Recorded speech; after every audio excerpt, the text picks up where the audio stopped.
Na Atlântida, a educação era oferecida pelo Estado. Cada criança recebia a educação mais adequada para suas habilidades e gostos. Ensinavam química, matemática, astronomia e cura magnética. Para todos, as crianças desenvolviam as faculdades psíquicas e o controle das forças ocultas da natureza, as propriedades ocultas das plantas e os processos de transformação alquimista. Todo Atlante, aos 16 anos, tinha a opção de entrar para a Escola dos Sacerdotes de Nakal ou para a Escola de Ciências, o Exioquitlon, onde estudava durante 7 anos as matérias de seu interesse, como agricultura, mecânica, pesca ou caça. Os Atlantes sabiam que o cérebro tem duas metades, que são virtualmente imagens de espelho uma da outra, mas que têm funções diferentes. O lado esquerdo do cérebro controla a função da fala, a lógica e a razão. É a parte científica de cada ser humano. O lado direito reconhece formas, padrões e sons. É o artista que vive nas sombras e só reconhecemos sua existência em momentos de profundo relaxamento ou inspiração. A civilização Atlante baseou sua percepção do universo no lado direito do cérebro, na intuição que capta os objetos como um todo. Esse tipo de entendimento é chamado lunar e produz uma visão integrada de toda a realidade. Entretanto, no fim do grande ciclo, começou a predominar o pensamento científico e racional, transformando-se em uma civilização que começou a operar com o lado esquerdo do cérebro, que funciona com palavras e conceitos, fragmentando e analisando o objeto que quer se reconhecer. Essa maneira de entender o universo é chamada de solar e está baseada na razão. É uma forma mais estreita de consciência, resultado do abandono do uso do lado direito do cérebro. A religião universal centrada na Lua, a deusa branca, é substituída pelo deus Sol, Apolo, símbolo da ciência e da racionalidade. Os pensamentos são eventos eletromagnéticos de muita curta duração que acontecem no sistema neurológico. Nessa corrente de pensamentos, a mente focaliza em uma direção determinada e, ao fazê-lo, aparece uma imagem. Essa imagem afeta o cérebro, produzindo mudanças no sistema nervoso e em sua química, influenciando na maneira com que se sente. As emoções afetam diretamente os sistemas musculares, hormonais, as decisões e comportamentos. É por isso que as imagens que aparecem na mente, escolhidas conscientemente ou não, afetam o estado físico, as emoções, as decisões, as ações e os pensamentos. São então muito importantes para a harmonia e a felicidade. Os Atlantes usaram imagens metafóricas para guiar a corrente de pensamentos, enfocando a consciência, graças a essas imagens, para a harmonia. Essas imagens metafóricas são chamadas hieroglifos. Eram ilustrações muito simples e abstratas, que permitiam transmitir instantaneamente muitas coisas de uma vez. Este desenho, ou hieroglifo, é captado pelo lado direito do cérebro, transmitindo um significado comum junto com todas as ideias conectadas a ele.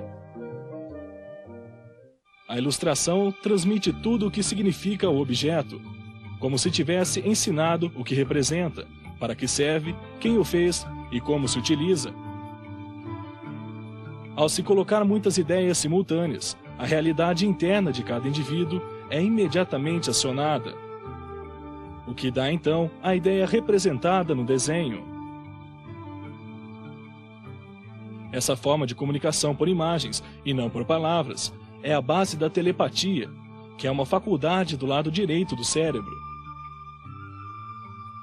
Uma civilização que se comunica dessa maneira pode conseguir mais facilmente níveis superiores de energia.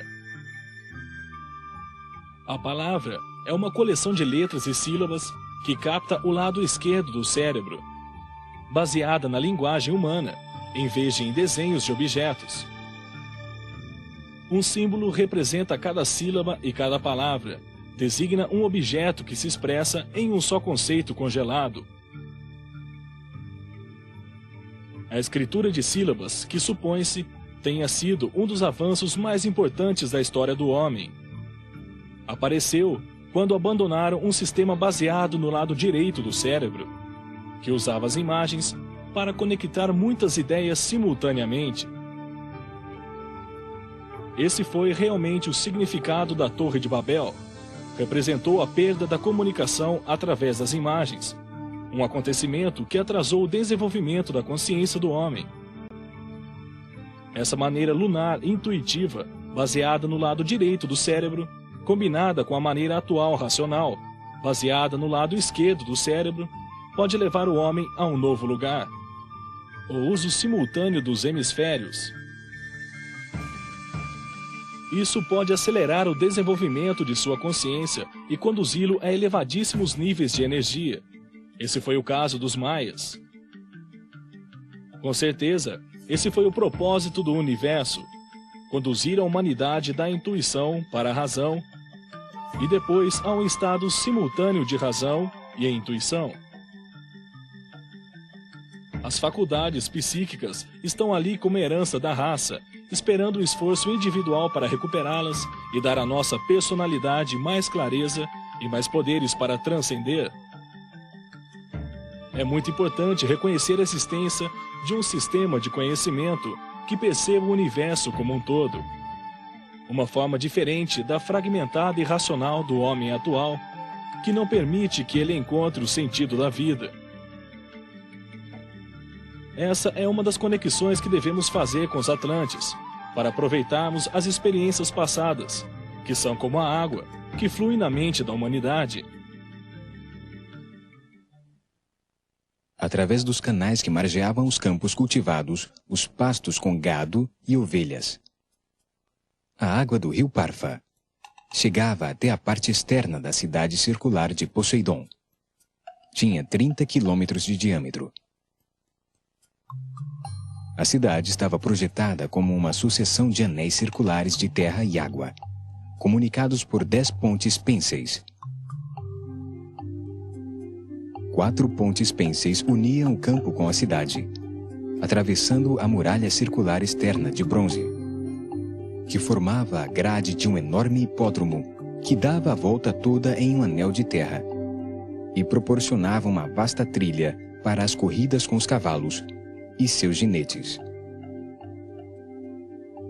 Protegida pelas muralhas de metal e entre anéis de água, em seu interior encontrava-se a cidadela real e milhares de moradias, que no meio dos jardins e piscinas giravam em volta do núcleo central da cidade.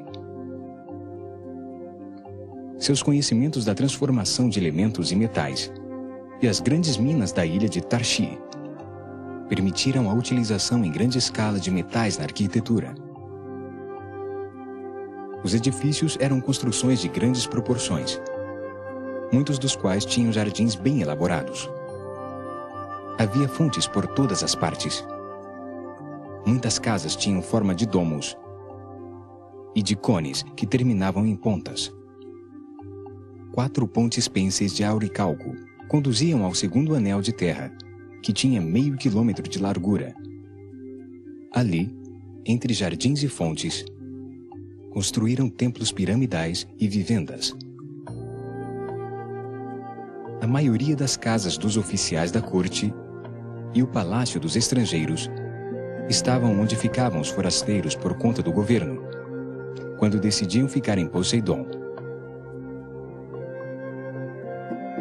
Outra ponte pêncil com gigantescas torres de bronze atravessava o último canal que rodeava o complexo, chegando a uma grande praça por uma ampla avenida.